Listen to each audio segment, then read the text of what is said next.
Welcome back. I hope that you are ready to have your mind blown. I love showing people my #1 favorite healthy hack for making almond milk for pennies on the dollar. And it also takes about 30 seconds. So if you like what you hear, stay tuned.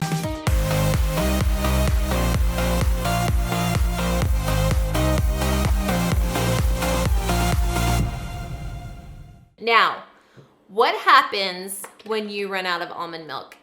It's kind of a disaster, right? If you're like me, I use my almond milk for all my smoothie base. Every single smoothie I have or protein shake, I have with almond milk.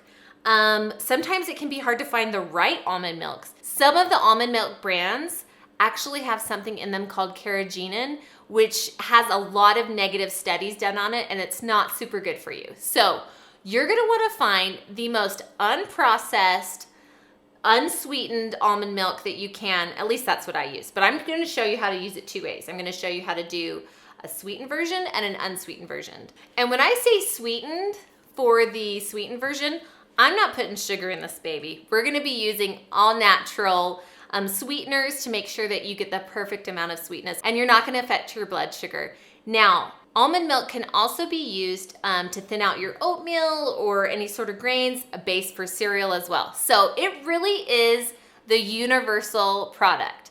Now, the normal way of making almond milk at home is a little time consuming.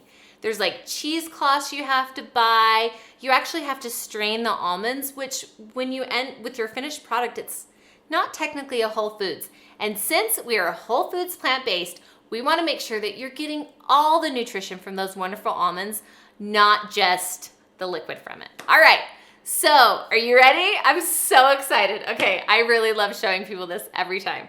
So you're gonna start out with 3 cups of water, that's it. So you're gonna want a high-powered blender, so just put your 3 cups of water in your blender. Okay. Then you're gonna add, for every 3 cups of water, now you can double batch this, it's totally fine.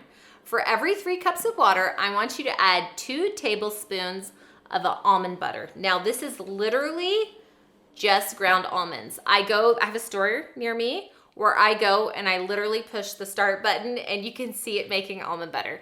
That's the one I love the most because it doesn't have salt and other things in it. So literally just almond butter. Okay. Are you ready to see some magic?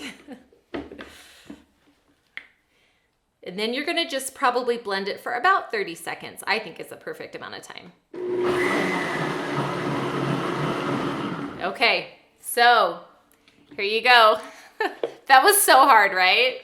Here's your almond milk. Now, this almond milk, I'm not gonna lie to you, it'll separate in the fridge, but it's not a big deal at all. All you do is you go in, you stir it real quick, and you use it however you're gonna use it. You pour it in your blender for a smoothie, you pour it on top of your cereal.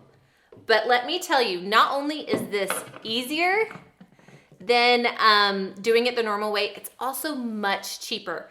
This is gonna cost you around $3, right? This probably cost me 50 cents. So it really is such a win-win. Also, it stores for about 7 days in the fridge. So as long as you kind of go in and stir it before you need it, put it in your fridge on the top shelf, it's gonna last for 7 days and it's gonna be just great. Okay, are you ready to see the sweetened version? Here we go.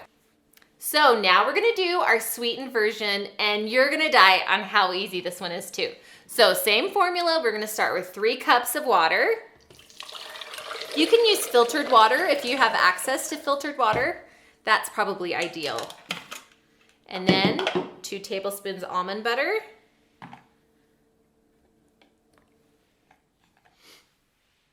All right. And next we are gonna add in, now I know you're wondering, what in the world are you gonna flavor this with? We're gonna add in some dates, right? So dates are a whole food. They sweeten things wonderfully. So if you ever want to make cookies or blondies, I will a lot of times use these in my brownies that I make. And they have a really nice consistency to them and they're not overly sweet. Sometimes I even throw them in my smoothies as well. but you're gonna wanna add probably 2 or 3, depending on how sweet you like it, to your almond milk. Now, here's the kicker. You have to soak these for about 10 minutes beforehand because you want them nice and soft and pliable. So let's add those in. We'll put in 3. All right, now we're gonna blend it.